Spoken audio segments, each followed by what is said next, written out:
बोलिए सदगुरुदेव की जय।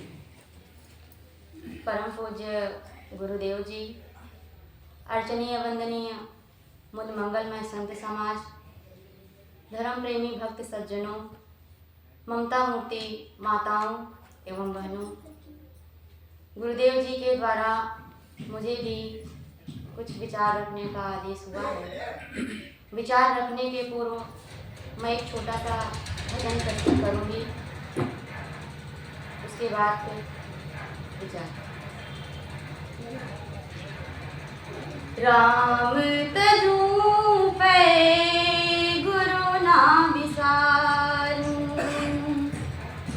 राम तजू पे गुरु ना बिसारू, गुरु के सम हरि को न निहारू, राम तजू पे गुरु ना बिसारू। हरि ने जन्म दियो जग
छोटा सा भजन साजो बाई का है। इस भजन में जन्म से लेकर के पूरा जीवन हरि और गुरु ने क्या उपकार किया है इसके विषय में बताया गया है। मैं एक छोटी सी साखी के माध्यम से अपने कुछ विचार रखना चाहती हूँ। सब धरती कागज करूं, लेखनी सब बन राय, सात समुद्र की मसीह करूं, गुरु गुण लिखा न जाए। यदि इस पूरी धरती को कागज बना लिया जाए और ये जो जंगल की लकड़ियां हैं इनको काट करके कलम बना लिया जाए और सातों समुद्र की स्याही बना लिया जाए, तब पर भी गुरु के गुण को नहीं लिखा जा सकता। गुरु ने हमारे जीवन में बहुत बड़ा उपकार किया है, जिसको हम जितना ही कहें उतना ही कम है। यदि गुरु ना मिले होते तो आज हमारा जीवन पता नहीं कहाँ होते। आज जो कुछ भी मैं हूँ, आज यहाँ मुझे बोलने का अवसर मिला है, आप सबके समक्ष मैं अपने कुछ बातें कहने का प्रयास कर रही हूँ। वो सब गुरु जी के द्वारा ही, उनके आशीर्वाद, उनका प्रेम आज मुझे यहाँ तक लाया। आज 3-4 साल हो गए, उसके पहले तो मैं कभी जानती ही नहीं थी कि आश्रम क्या होता है, क्या होता है वहाँ, क्या क्यों रहते हैं, कौन रहते हैं वहाँ, इसके बारे में मुझे पता ही नहीं था। पहले से ही हमारे यहाँ संत गुरुजन समय समय से जाते रहे। पहले बहुत छोटी भी थी मैं, इतना जानती भी नहीं थी, यहाँ रहती भी नहीं थी। और एक बार की बात है, एक संत हमारे यहाँ आए थे, तो शाम का समय था, मैं स्कूल तब समय पढ़ रही थी मैं, तो उस समय आए थे तो मैं देखी तो मुझे बहुत अच्छा लगा, उतना खुशी मिली, बहुत अच्छा लगा उस समय। तो मैं उनसे बंदगी की, बैठी उनके पास कुछ देर तक। तो फिर उसके बाद उस दिन वो रुके भी, जो संत आए थे हमारे यहाँ उस दिन रुके भी। मैंने कहा आज आप हमारे यहाँ रुकिए, तो रुके। उसके दूसरे दिन फिर चले गए। तो मैं उनको देख करके मेरे मन में विचार आया कि अभी तो नहीं जा पा रही हूँ, अभी तो मैं छोटी भी हूँ, और उस समय मैं अपने पापा से बहुत डरती थी। हम कभी डरने का मतलब ये नहीं है, कभी हम पापा के सामने कभी खड़े ही नहीं हुए, कभी बोले ही नहीं उनके सामने, तो हम अपने मन की बातें कैसे कह सकते थे उनसे। माँ थी, माँ से कहते थे, लेकिन अगर माँ से कोई बात कहते थे तो सीधा पापा पे भी कहती थी कि अपना बात कर लो, चाहे भेजें तो चले जाओ। मेरे मन में हमेशा रहता था कि मुझे एक बार जाना है वहाँ। मैं यहाँ नहीं जानती थी कि यहाँ पे कहाँ है, नाम सुनती थी कि आश्रम है, लेकिन कभी आई नहीं थी। एक बार मैं बहुत जिद करी, मुझे जाना है तो जाना है। ऐसे ही पहली तारीख पड़ रही थी, तो अब कैसे आऊँ, रास्ता तो पता नहीं था, छोटी भी थी उस समय, साइकिल भी चलानी नहीं आती थी। तो फिर एक दिन माँ यही पहली तारीख पड़ रही थी तो आने के लिए तैयार थे, तो मैंने कहा माँ मुझे भी चलना है, मुझे भी ले चलिए। तो मुझे डांटने लगी, तो वहाँ जा करके तुम क्या करोगी, वहाँ पे लड़कियाँ नहीं जाती हैं, वहाँ पुरुषों का आश्रम है। अच्छा। संयोग से फिर वही संत हमारे यहाँ पहुँचे, तो फिर मैं उनसे सारी बातें बताई अपनी। उसके बाद फिर मैं थोड़ा बड़ी हो गई थी, फिर साइकिल पे चला लेने लगी। तो एक बार एक संत हमारे यहाँ से आ रहे थे, तो मैंने उनसे कहा मुझे भी ले चलिए। वो भी कहे तुम अपने मम्मी पापा के साथ जाओ, मैं नहीं ले जाऊँगा तुम्हें। मैंने कहा ठीक है।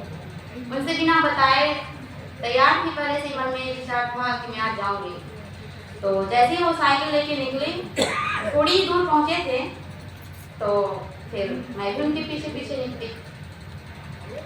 जब यहाँ आकर के देखी तो मुझे लगा अच्छा ये है आश्रम। जब यहाँ आई, संत गुरुजनों से मिली, बैठी, सत्संग सुनी, बहुत अच्छा लगा, मुझे बहुत खुशी मिली। और उसके बाद फिर मैं बीच बीच में आती ही रही। और फिर जब और जैसे जैसे आती गई वैसे वैसे मेरा मन यहाँ लगता गया। अब तो मैं हर पहली तारीख को आने की कोशिश करती। गुरु जी के द्वारा ही आज मैं यहाँ तक पहुँची। और दुनिया की जितनी भी खुशी है मुझे गुरु जी के चरणों में ही मिलती है। मुझे बहुत अच्छा लगता है, बहुत खुशी मिलती है। और अंतिम में मैं एक छोटी सी कविता सुनाना चाहती हूँ, उसके बाद मैं अपनी वाणी समाप्त करूँगी। लोहा जितना तपता है उतना ही ताकत भरता है, सोने को जितनी आग जले उतना ही प्रखर निखरता है। सूरज जैसा बनना है तो सूरज जैसा जलना होगा, नदियों सा आदर पाना है तो पर्वत छोड़ निकलना होगा। और हम आदम की बेटी हैं, क्या सोचे राम सरल होगा, हर मुश्किल का हल होगा, आज नहीं तो कल होगा।